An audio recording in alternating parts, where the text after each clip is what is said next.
Hello and welcome to the Bucketlister Podcast. Join your host Keith Crockford, along with special guests who have travelled the world, here to share stories of their adventures and plenty of inspo to add to your bucket list. Now, let's get into today's episode. Hello everyone and welcome to this week's episode of the Bucketlister Podcast. I am your host Keith Crockford and today I am back chatting with Nick from the Altitude Centre. Hello Nick.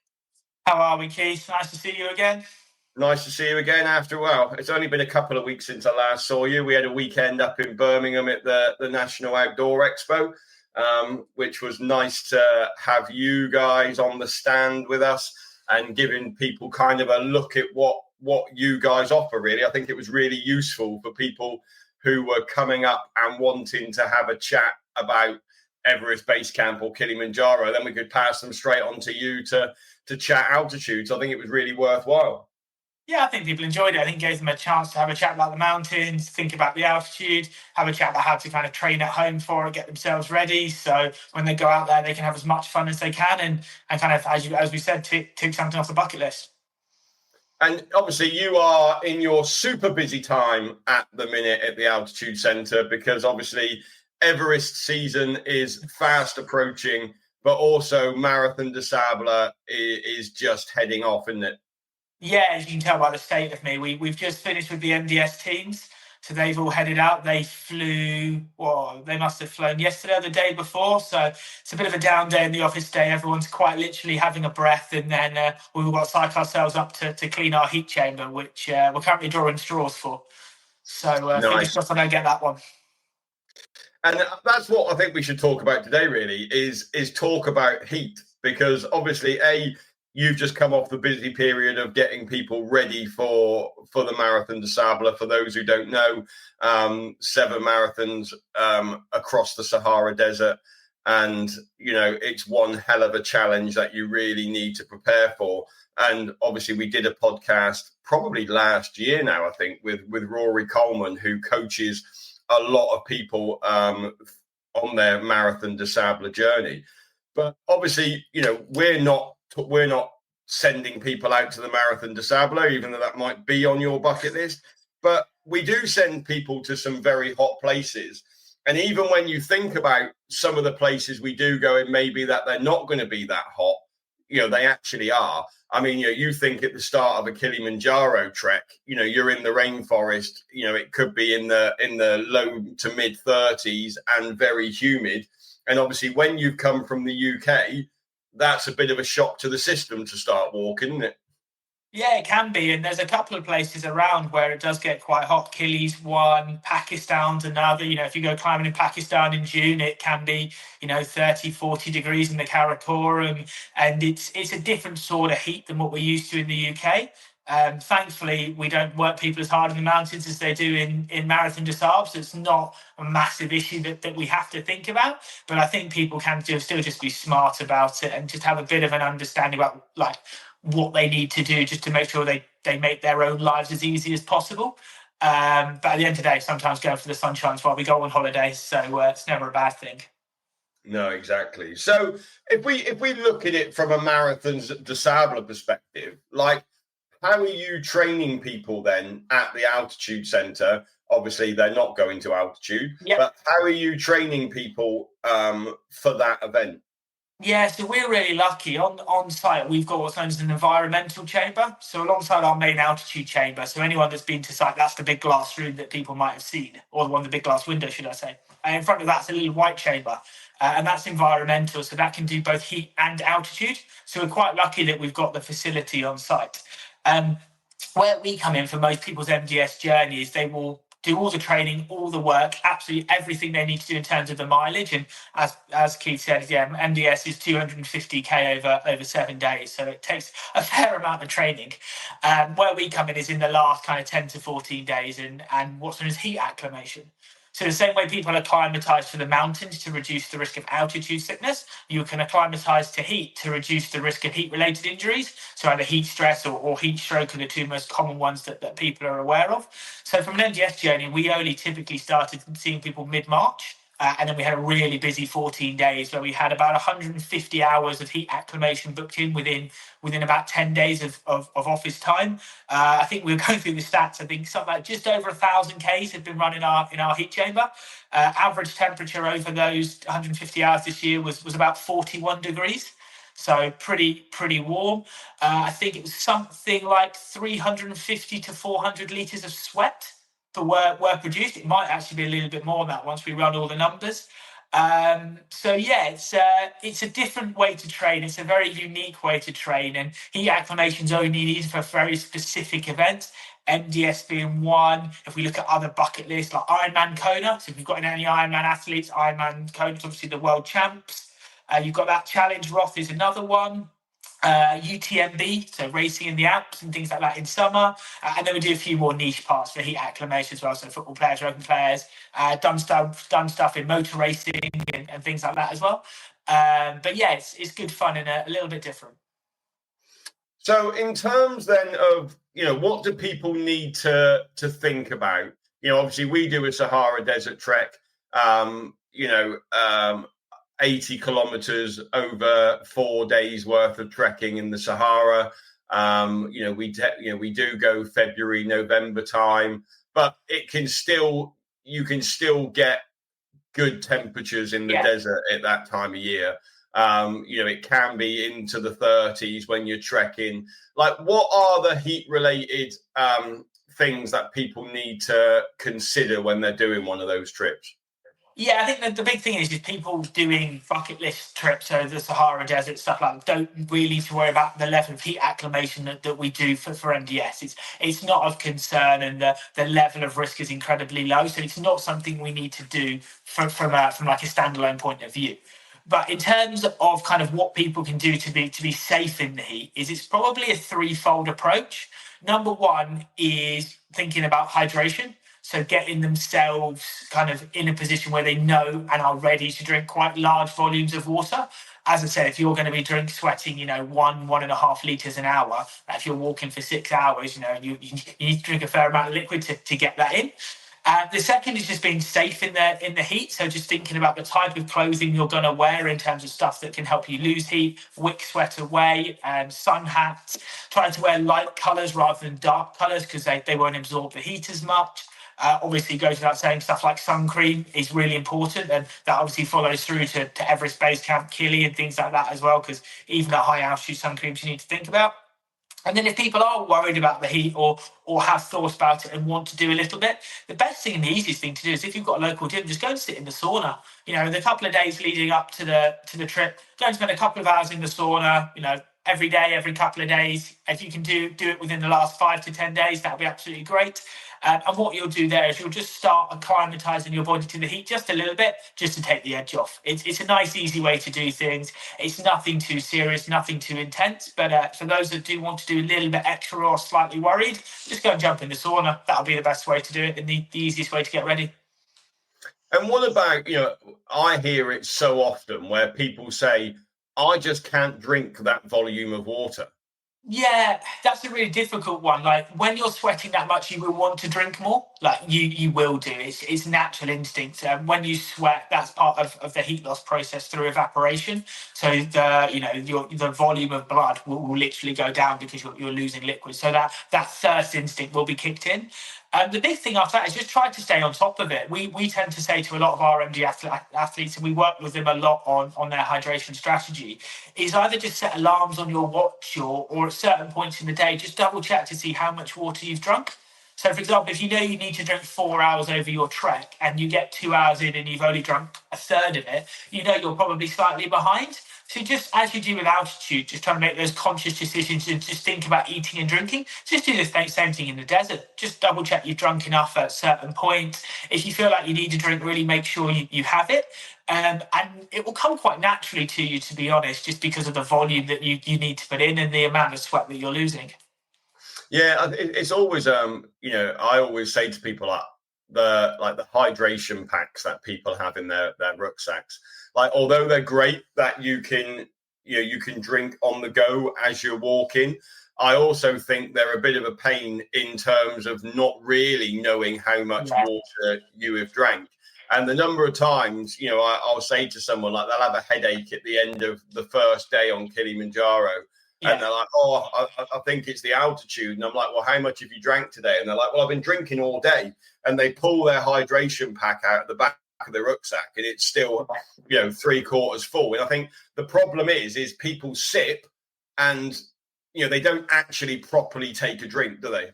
No, I think that's it. Like, a sip is actually a lot of liquid. If you think, if you've got a water bottle and squirt it into your mouth, there's actually quite a lot of liquid. Whereas those little sips, you've got to do quite a few of them.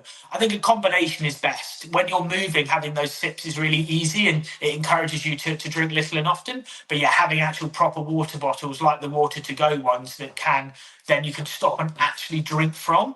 Like, a combination is definitely the best way to do it. And it means that when you stop, you can get large volumes in. When you're just trekking along and walking, you can just continuously sip on it. A balance of both is really good. And what about electrolytes? What's your sort of take on electrolytes? Yeah, I think they're really important because they all come down kind of keeping that body in kind of that neutral or kind of that neutral place, or what we know as homeostasis. So a lot of people think around cramping and things like that, which is really important, but it's also important just about kind of sleep, mood balance, those sort of things as well. It's actually something we're investigating here on site. We're in the process of getting some sweat testing kit, so we can actually take people's sweat samples to look at the composition of their sweat. So that's something that we're looking at taking more seriously here on site, and something we're looking to give clients and athletes in particular the information to. Because if you take me and you, for example, Keith, we might have very different compositions of our sweat. We might sweat the same amount, say a litre an hour, but if you sweat 400 milligrams of sodium and I sweat 1200 milligrams of sodium, well, we need to think about our electrolyte pattern slightly differently, because I lose 3 times as much as you. So we need to drink differently and have different compositions. So it's definitely something that we're starting to take more seriously here on site. And there's some really cool things you can now look to do about it and kind of personalize that electrolyte side of things slightly more. Which will be exciting, and it's kind of the next step, I think, and the next level of personalization that we can look towards. And I think one of the biggest errors that a lot of people make is they'll go and buy a load of electrolytes, but never actually try them before they actually get on their trek. Yeah, I think that goes actually further than that. So I think a lot of that goes for like all sorts of nutrition.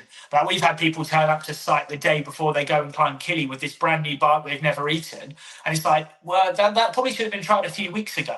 Your nutrition, your hydration strategy should probably be tested on those long walks. So when you're doing the Sahara, you're doing these mountaineering trips, obviously those long walking weekends that you need as part of your training, like, that's when you should actually be testing your electrolytes, testing your food plan and the nutrition strategy you've got in mind to make sure it works for you.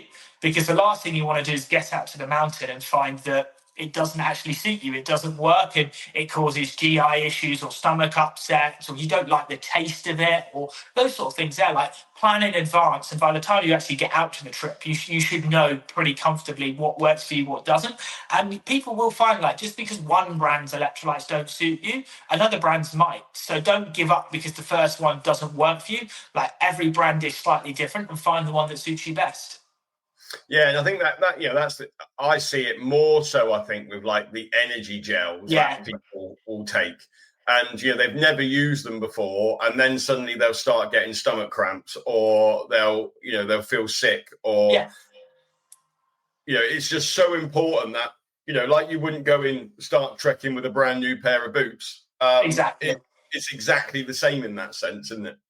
Yeah, exactly. Like, try everything beforehand, find out what works for you. You want the combination, you want some of those energy gels, you'll want some like slow release carbohydrate things like flapjacks, and you'll want some chocolate bars. Like, at the end of the day, we all love a chocolate bar or some Haribo and that sort of thing.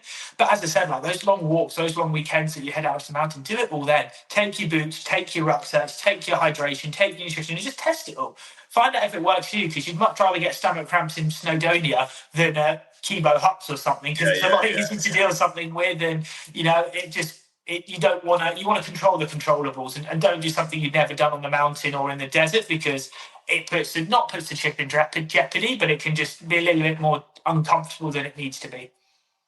What signs and symptoms should people be looking out for when it comes to heat related incidents when they're on a trip? The easiest one that people look at from like a measuring point of view is just urine. So either the volume or the colour. Like we all know dark urine means you're dehydrated, but equally if you're not going to the toilet that much, then again that can indicate that maybe you're slightly dehydrated. In terms of what to think about in terms of symptoms, they typically go around like clamminess, headaches, dizziness. Somebody might go very, very red, woozy, not wanting to eat. That sort of thing tends to be kind of signs of heat-related issues. A high heart rate tends to be quite a common one as well. Like your heart rate will rise in hot conditions. That's completely normal. But like an exceptionally high heart rate linked with fatigue, it's not hugely different from altitude sickness, to be honest. But like with altitude sickness, it's once you get to that stage, it's quite hard to come back from it because the cooling strategies and things like that, you have to bring your core temperature down, and that can take time. And if you're in the middle of Sahara Desert, you don't have lots of tools to be able to bring your core temperature down with, and just sitting in the shade and stopping walking sometimes isn't enough for people. So it's much easier to stop it happening than deal with it when it happens. I hope that makes sense.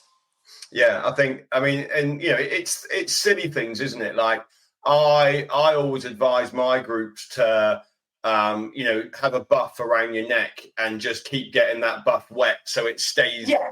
You get that cooling effect. Exactly. If you've got a breeze there, it makes it even feel even cooler as well. So little things like that can really make a difference to you, can't they? Yeah, they can do. There's loads of really cool bits of tech out there now that can help with that, like cooling pillows or cooling towels or new bits of kit that have been brought up by different brands that will aid with cooling. And I think if you are worried about the heat for some of these Sahara treks, just have a look around and have a look at what's out there, because the tech's come on such a long way.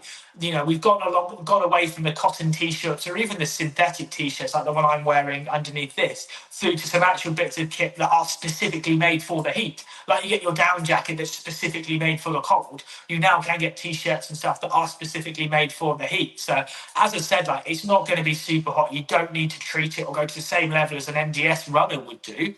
But if you are worried about it and want to think about it, that's quite an easy fix to make, quite an easy solution to look at. And as I said, they're all lighter colours, so they don't absorb the heat. They all tend to work really well with water. Buffs are a great way to do it. Cooling towels are another. And stuff like that. It just helps your body just lose heat. And the more heat you lose, the lower your core temperature will stay. And that's the key thing that we look at. Yeah, and I suppose, I see it so many times on trips where people get sunburnt. Your body is going to really struggle to cool down if you are you're burnt, in essence. You've burnt through the skin. Your body is hot, and again, like I always say, prevention is always better than cure, and you can prevent that from happening. With either good sun cream or just covering up in the first instance. Yeah, and on things like Sahara trips, it makes it uncomfortable. But on things like Killing Everest Base Camp, I've seen it before with our clients who were super well prepared, ready to go, done all the acclimation, physically fit enough, and then go and get sunstroke on day one, and that's the end of their trip. Like it's really frustrating that something so controllable and something so simple gets overlooked. Like make sure you've got a big sun hat. Make sure it covers the back of your neck. Make sure you take sun cream. Factor 50. Or if you're really susceptible to the sun like me, I tend to take factor 70 for my face. It's like glue, but I don't get burnt with it on. I'm not there to get a tan at the end of the day. I'm there to not end up in that situation. And then, just make sure you stay covered where you can. Obviously, sometimes it's nice to wear shorts and a t-shirt. You're on holiday. It's part of it. But just be sun safe. Like I know it's a really silly thing to say and it makes it sound like we're all back at primary school. But, sometimes even as adults, we forget the basics. And we're so focused on, the minus 15 is going to be at base cap or the minus 10 is going to be at the top of Kili. We forget there's going to be 35 at the bottom in Central Africa. And just make sure you're ready for that and not scrabbling around Moshi or Kathmandu trying to pick bits and pieces up. And as a guy, I see that all the time. I sometimes feel like, that I started my career working with school groups, and, it's very easy with school groups to be right, or put your sun cream on and you tell them what to do. But with adult groups, that's a different kettle of fish, really, and you do sometimes feel like you do need to be, and then you're like, I've put it on, and then you look at them in the evening and they're bright red, and you're like, you really didn't, or you've put factor 15 on, for the day. Yeah, I think you've got to reapply it. Linking this back to MDS, we always say take the waterproof or sweatproof sun cream. It's not sweatproof. It still comes off in the day, but it just gives you that little bit more of a buffer. And just keep reapplying it. Every time you stop for water, every time you stop for some food, just put a bit more sun cream on, hands, face, basic areas, everything that isn't that's exposed from the sun. And as I said, you've only got to do it for a few days. The Sahara, you'll have to do it every day because that sort of trip. But for the mountains, you do it as you get higher, and as you get higher, obviously there's more UV hitting you, so you still got to think about those sort of things. But as I said, thankfully you don't do any things that are super silly as at the bucket list that need heat acclimation. But it is just trying to be safe and sensible with these things, and just make sure you control the controllables and have as much fun as you can, because that is always the key. I mean, it's a standard, isn't it? Like whenever you see a group come back off Kilimanjaro or a group come back off Everest Base Camp, it's the state of the face and the lips that have blistered because people do not look after themselves. Yeah. And they think, well, I've got a down jacket on. But, the difference being is you are at altitude, it is a clear sky, and the UV is just super, super strong. Yeah, it really is. It hits you like an absolute train, and it can lead to some quite uncomfortable situations for people.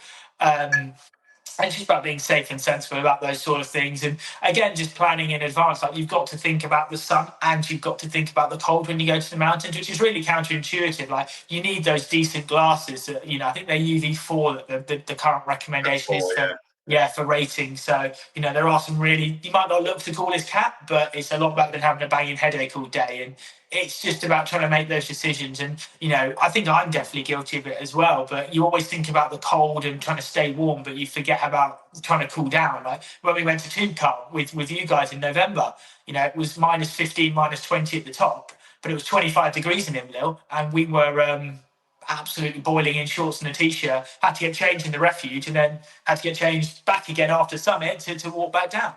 It's a big difference. That 1,000 meters and 1,500 meters in altitude really does make a difference. And when you do it so quickly as well, it kind of can catch you out in that sense. And that's the other thing as well, isn't it? Is like Kilimanjaro, you are wrapped up for summit night.